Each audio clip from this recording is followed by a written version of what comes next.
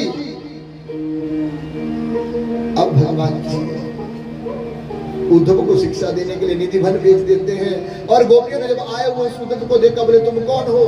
बोले मैं उद्धव, भगवान श्री कृष्ण का सखा। बोले गोपियां कह रही है मथुरा में क्या गए, राजमहल में क्या गए, अब रिश्तेदारी भी नहीं होगी, बड़े बड़े लोगों के साथ रहने लग गए ना हमारा कन्हैया, अब हमारी याद तो नहीं ना आती उसे। उद्धव ने कहा ऐसा नहीं है, वो अब राजकुमार बन गया है, राजगद्दी पर बैठने वाला है, लेकिन ये मत कहो तुम्हारी याद नहीं है, तुम्हारी याद आती है तभी तो उसने पत्र भेजा। जब पत्र दिया तो गोपियां पढ़ना नहीं जानती थी, लेकिन गोपियों ने जैसे कि पत्र उद्धव जी के हाथ से छुड़ाया तो गोपी उस पत्र को फाड़ फाड़ कर करके टुकड़ों में बदल देती है, और जो जो उस कागज का टुकड़ा आया, अक्सर तो पढ़ना नहीं जानती थी, लेकिन उस कागज के टुकड़े को चूम चूम कर करके रो रो करके उसके ऊपर जो लिखे हुए आंसू थे, अक्षर थे, उनको आंसुओं के साथ मिटा देती है। उद्धव अब पागल हो जाता है, और उद्धव जब पागल हो गया तो गोपियों को समझाने का बड़ा प्रयास किया, लेकिन गोपियां उद्धव की भी सुध बुध बुला देती है। जो विद्या का ज्ञान लेकर करके गोपियों को प्रेम की शिक्षा देने के लिए गया था, वो स्वयं ही विद्या का पाठ भूल गया और प्रेम के रंग में रंग करके गोपियों के द्वारा गोपियों का संदेशा लेकर के वापिस भगवान जी के पास आते हैं। और भगवान जी से ने पूछा उद्धव कैसे हो? बोले हूं तो अच्छा, लेकिन महाराज आपसे एक बात कहना चाहता। क्या? बोले आपसे चाहता हूं कि आप अपनी गोपियों से मिलने के लिए एक बार जरूर जाओ। भगवान ने कहा जरूर जाऊंगा, लेकिन तेरी ये बुद्धि बदल कैसे गई? बोले उनसे प्रेम करना और उनके द्वारा उनके प्रेम को जानना बड़ा मुश्किल है, बड़े बड़े विद्वानों की बुद्धि गोपियों का प्रेम चकरा देती। जब ऐसा कहा तो सुखदेव कहते राजन, इस प्रकार प्रेम का पाठ पढ़ाने वाले भगवान श्री कृष्ण उद्धव को शिक्षा देकर के कुब्जा के घर गए, अक्रूर जी के घर गए, और उसके बाद भगवान जी ने 16,108 विवाह किए हैं। भगवान जी के कितने विवाह हुए हैं? जोर से बोलेंगे। मुझे पता है सबने रोटी खाई है, कोई बिना रोटी के नहीं बैठा है, और भंडारा तैयार भी है, अभी भंडारा तैयार भी है। तो इसलिए भगवान जी के कितने विवाह हुए? 16,100। सब स्त्रियों के, सब पत्नियों के 10-10 पुत्र थे, और गिनती कर लेना भगवान जी की संतान कितनी हुई। सुखदेव कहते हैं राजन, इसके बाद अब सुखदेव ने राजा परीक्षित से कहा राजन क्या सुनना चाहते हो? बोले अब महाराज सब सुन कर करके प्रसन्न हो गया हूं, अब मुझे कुछ सुनने की जरूरत नहीं रही है। अंत में सुखदेव भगवान जी ने अपनी पोथी को बांधा, और पोथी को बांध कर करके राजा परीक्षित से कहने लगे, बोले अंतिम समय में जब तक भगवान जी से लगन ना लगे ना, भगवान जी से प्रेम ना हो, तब तक मानव को ज्ञान क्या, ज्ञान के जगह अगर अमृत भी मिला दिया जाए तो वो भी अमृत मानव को मृत्यु पास से नहीं छुड़ा सकता। लेकिन जब भगवान जी की लगन लग जाती है फिर वो अमृत भी तुच्छ हो जाता है, वो अमृत भी तुच्छ हो जाता है। और भगवान जी से लगन लगानी ही सबसे बड़ी बात है। प्रेम अगर हो गया तो समझो कन्हैया मिल गए, वैसे एक नहीं हजारों कथा करा लो, जीवन में पाप कर्मों के करते हुए अगर प्रायश्चित में भी तुम्हारी संतुष्टि नहीं है तो कथा करा करके भी कोई फल प्राप्त नहीं होता। और जो कथा के बीच में रह करके अपने जीवन के किए पाप कर्मों का सुमिरन करता हुआ इसी भागवत के व्यासपीठ के ऊपर प्रायश्चित कर लेता है, कहते उसे 4 धाम जाने की जरूरत नहीं पड़ती, उसके 4 धाम इसी भागवत जी के पास आकर के नमन करते, बोले भागवत भगवान की। तो सुखदेव कहते राजन अब हम अपनी पोथी बांध कर करके अपनी दिशा की तरफ चलेंगे, आप हमारी विदाई करो। राजा परीक्षित गंगा में स्नान किए और स्नान कर करके जैसे अपने आसन पर आए तो सुखदेव जी के आगे आकर के रोने लगे। सुखदेव ने कहा राजन तुम रो क्यों रहे हैं? बोले महाराज आप आए थे, मन में संतुष्टि हो रही है, आप जा रहे हैं, आपको छोड़ने का मन नहीं कर रहा, आपको छोड़ने का मन नहीं कर रहा है। राजा परीक्षित ने जब ये कहा तो सुखदेव कहते हैं राजन ध्यान से सुनना, इस जीवन काल में ना कोई साथ में आया है और ना ही कोई साथ में जाएगा, सब अकेले आए हैं और अकेले नहीं जाना है। लेकिन मैं तुझे वचन देता हूँ, तू पहले जा रहा है, मैं बाद में आऊंगा, इसका किसी को कोई पता नहीं, लेकिन भगवत नाम के भगत इस बात को प्रकाशित कर लेते हैं। जो राधा नाम का सुमिरन करने वाले हैं, ठाकुर जी की सेवा करने वाले हैं, वो भगत मरने के बाद भी वैकुंठ धाम में इकट्ठे होते हैं और उनका प्रेम वैसा का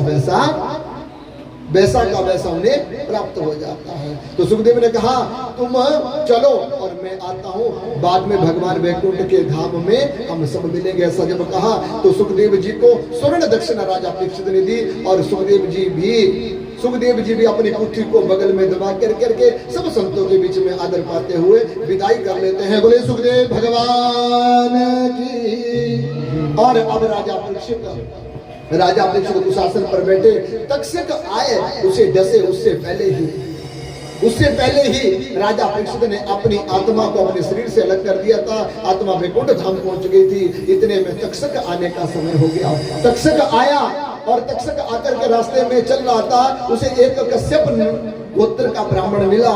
तो उसने पूछा तुम कहाँ जा रहे? बोले राजा परीक्षित को तक्षक डंक मारेगा और मैं उसका निवारण कर दूंगा, मैं विष को हरण करने वाला मंत्र जानता हूं। तक्षक ने कहा अगर तुम इस मंत्र का प्रयोग मेरे डंक मारने के बाद करोगे तो पहले मुझे बताओ तुम्हारे मंत्र में कितनी शक्ति है। बरगद का एक हरा पेड़ था, उसमें तक्षक ने डंक मार दिया और वो बरगद का पेड़ स्वयं कुछ ही क्षणों में राख हो जाता है।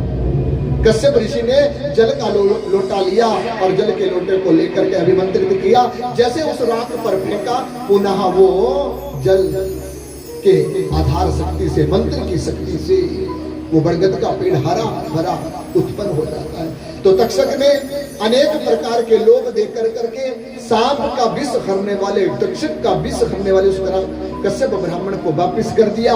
तक्षक आया और उसने सांप को डंक लगाया और तक्षक का शरीर डंक मारते ही राजा परीक्षित के शरीर को राख के ढेर में बदल देता है। बोले भागवत भगवान की। और जैसे भागवत में लिखा है कि मानव मरने के बाद राख का ढेर ही रहता है, मरने के बाद राख का ढेर, शरीर तुम जलाओ या ना जलाओ, जब ये आत्मा शरीर का त्याग कर देती है ना तो फिर इस शरीर में क्या होता है, क्या इस शरीर के साथ किया जाता है किसी को कोई पता नहीं। लेकिन ध्यान से सुन लो, मानव को अपने शरीर की शुद्ध बुद्ध भुला कर करके अपनी आत्मा में संतोष की प्राप्ति करानी चाहिए। अगर आपकी आत्मा संतोषी होती है तो उसे वैकुंठ के सिवा और कहीं जाने की जरूरत नहीं पड़ती। और बार बार पंचतत्व के बने शरीर में आकर करके वो आत्मा अपने जीवन को दुख प्राप्त नहीं कराती।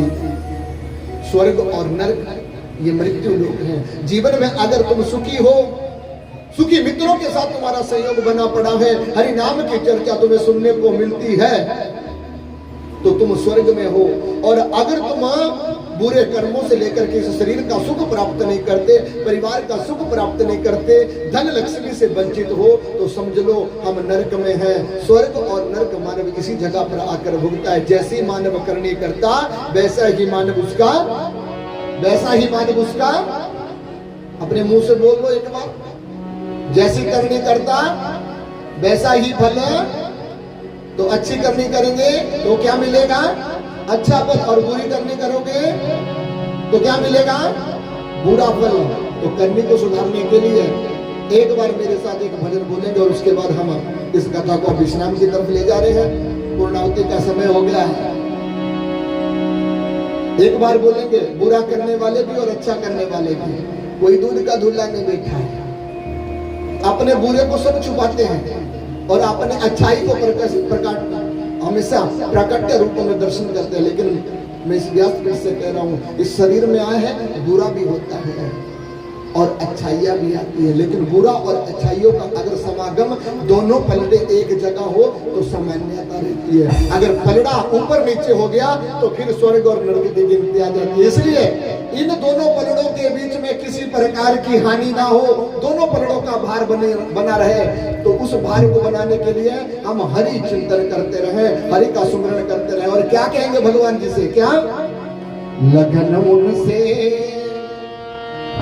लगा बैठे, जो होगा देखा जाएगा। जब प्रभु से प्रेम हो जाता है ना, तो फिर अच्छे बुरे की जरूरत, पाप पुण्य की जरूरत, फिर किस चीज की जरूरत रहती है? प्रेम की। और प्रेम कैसे होता है? सखियां कहती है, लगन तुमसे लगा बैठे, जो होगा देखा जाएगा। लगन तुमसे लगा बैठे, जो होगा देखा जाएगा। तुम्हें अपना बना बैठे, जो होगा देखा जाएगा। तुम्हें अपना बना बैठे, जो होगा देखा जाएगा।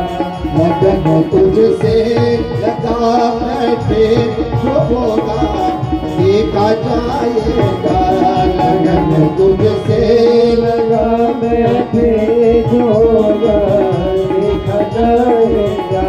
जो होगा देखा जाएगा, जो होगा देखा जाएगा। जो होगा देखा जाएगा, जो होगा देखा जाएगा। कहेंगे क्या? लगन तुझसे, लगन तुझसे, लगन तुझसे लगा बैठे, जो होगा देखा जाएगा। लगन तुमसे लगा बैठे, जो होगा देखा जाएगा। हरि बोल।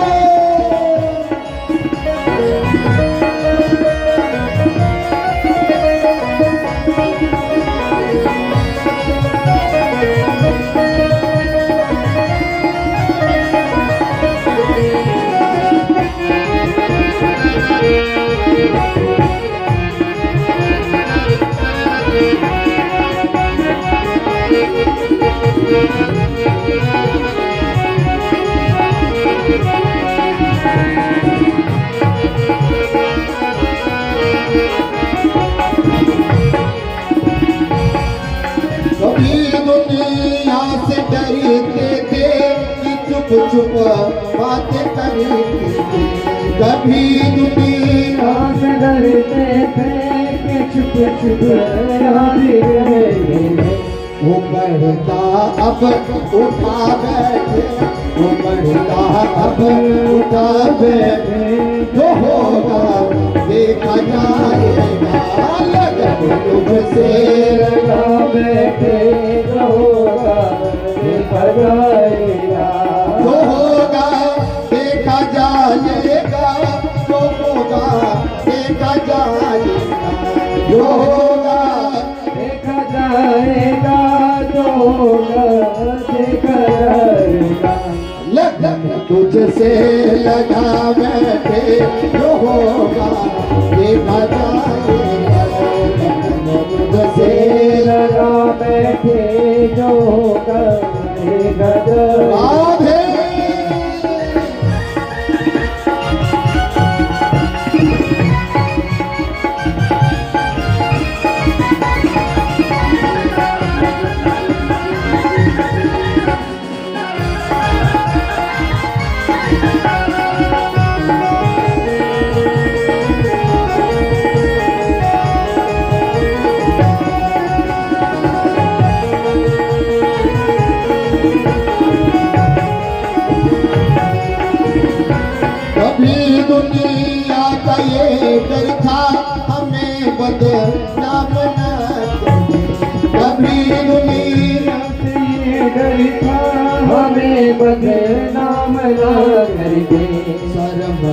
बेच बैठे हैं, धर्म ही बेच बैठे हैं। जो होगा देखा जाएगा, लगन तुमसे लगा बैठे, जो होगा देखा जाएगा।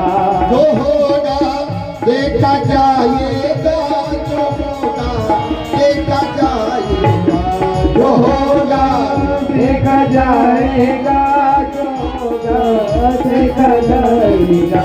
लगन तुझसे लगा बैठे, लगन तुझसे लगा बैठे, जो होगा देखा जाएगा। लगन तुझसे लगा बैठे, जो होगा देखा जाएगा। भगवान के भगवान श्रीमद् भागवत भगवान तो हम सूर्य कहते स्वर्ग ऋषि सुखदेव भगवान तो अपने घर के लिए चले गए, कुटिया में चले गए। राजा परीक्षित को भी मुक्त होकर के वैकुंठ धाम की प्राप्ति हुई।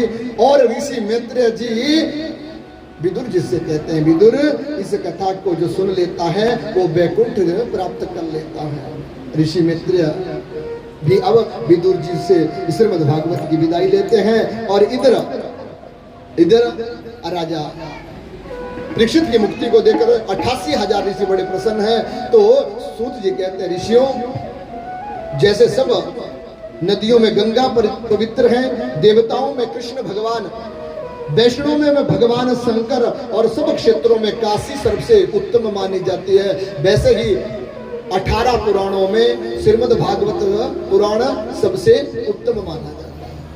जो इस भागवत की कथा को सुन लेता वो 18 पुराणों की भागवत कथा का फल प्राप्त कर लेता है। इसलिए हम अंतिम श्लोक को भागवत के कहें तो हमारे जो परम प्रिय बच्चे लोग आए हैं, कुछ भजन वो लोग कहेंगे। और हमारी आचार्य जी से विनती, मुख्य यजमान जी से विनती, हम यज्ञ की तरफ बढ़े, पूर्णाहुति पूर्ण देवता का तरफ उनका यज्ञ पूर्ण करने के लिए, आहुति के लिए तैयार हो जाएं। और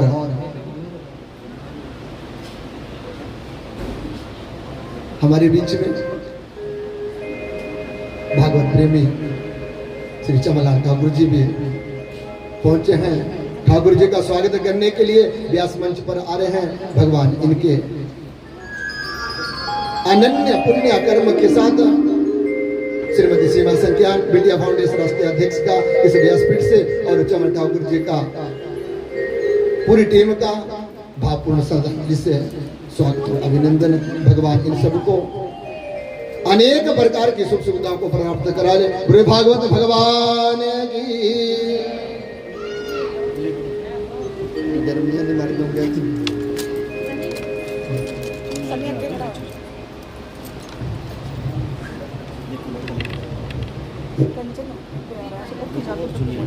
देवताओं को और भगवान को मनाना और उनका स्वागत सत्कार करना तीर्थों में जाने से कम पुण्य प्राप्त नहीं। देवताओं का स्वागत, ब्राह्मणों का स्वागत एक ही है। और इसके भागीदारी श्री चमन ठाकुर जी और श्रीमती सीमा संज्ञान जी सब ब्राह्मणों का स्वागत करते हुए, अभिनंदन करते हुए, मीठी मीठी तालियों के साथ और हरिनाम की चर्चा को सुनते हुए इनका भगवान के प्रति अपने प्रेम स्नेह देख कर करके भगवान जी से प्रार्थना करते जीवन में आए हुए हर दुख क्लेशों का अंत हो और उन्हें सुख की प्राप्ति मिले। कहेंगे क्या? कहेंगे क्या? राम का नाम लेकर जो अंतिम भजन बोल रहा हूं, जो भी कोई नाचना चाहे, नृत्य करना चाहे वो कर ले। उसके बाद एक भजन हमारे बच्चे लोग कहेंगे और उसके बाद विदाई होगी। क्या कहेंगे? राम का नाम लेकर जो मर जाएंगे, राम का नाम लेकर जो मर जाएंगे, वो अमर नाम दुनिया में कर जाएंगे। और राम का नाम लेकर जो मर जाएंगे, राम का नाम लेकर जो मर जाएंगे, वो अमर नाम दुनिया में कर जाएंगे। राम का नाम लेकर जो मर जाएंगे, जाएंगे, राम का नाम लेकर जो मर जाएंगे, वो अमर नाम दुनिया में कर जाएंगे, वो अमर नाम दुनिया में कर जाएंगे। राम का नाम लेकर जो मर जाएंगे, राम का नाम लेकर जो मर जाएंगे, वो अमर नाम दुनिया में कर जाएंगे। वो अमर नाम दुनिया में कर जाएंगे।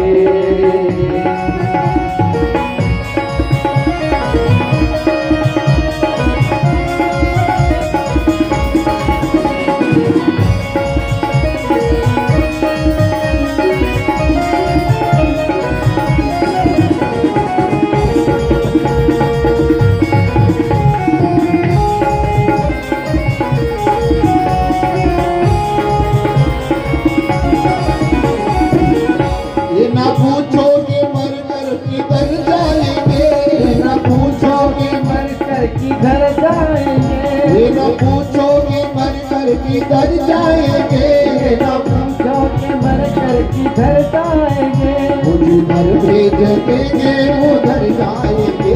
राम का नाम लेकर जो मर जाएंगे, राम का नाम लेकर जो मर जाएंगे, अमर नाम दुनिया में, राम का नाम लेकर जो मर जाएंगे, वो अमर नाम दुनिया में कर जाएंगे। हरि बोल।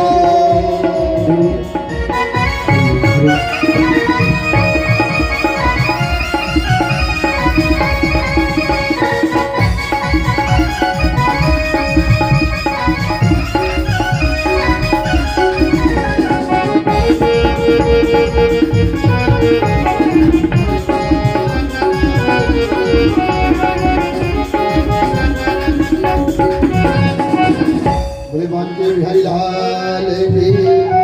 तो अब नृत्य के लिए हमारे विद्यार्थी का मनोरंजन करेंगे। बोले भागवत भगवान की। हरे कृष्ण कन्हैया लाल की।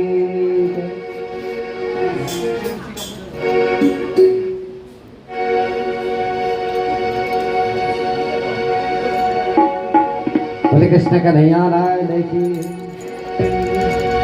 ना जाओ श्यामा वृंदावन से,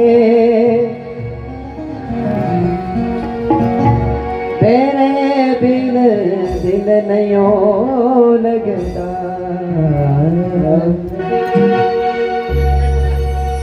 ना जाओ श्यामा वृंदावन से, तेरे बिन दिल नहीं लगता। ना जाओ श्यामा वृंदावन से, तेरे बिन दिल नहीं लगता। तेरे बिन दिल नहीं लगता। तेरे बिन दिल नहीं लगता। तेरे बिन दिल नहीं लगता। न जाओ न जाओ न जाओ श्यामा वृंदावन से, तेरे बिन दिल नहीं लगता।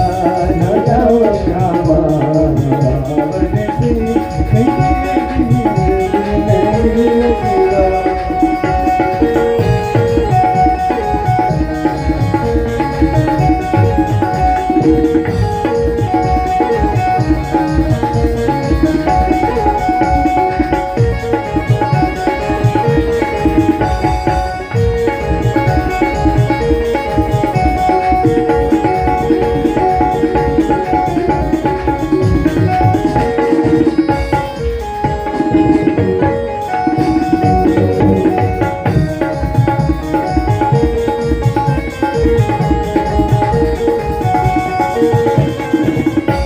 तुम्हारी याद आती है, हमारी जान जाती है। तुम्हारी याद आती है, हमारी जान जाती है।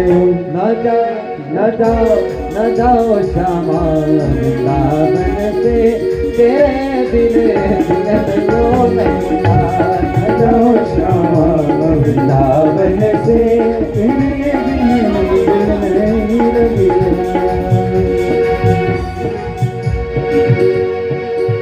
मेरा भोला मस्त मन गड़ी पार्वती दे संग अड़िए मेरा भोला मस्त पतंग अड़िए पार्वती दे संग अड़िए मेरा भोला मस्त पतंग अड़िए पार्वती दे संग अड़िए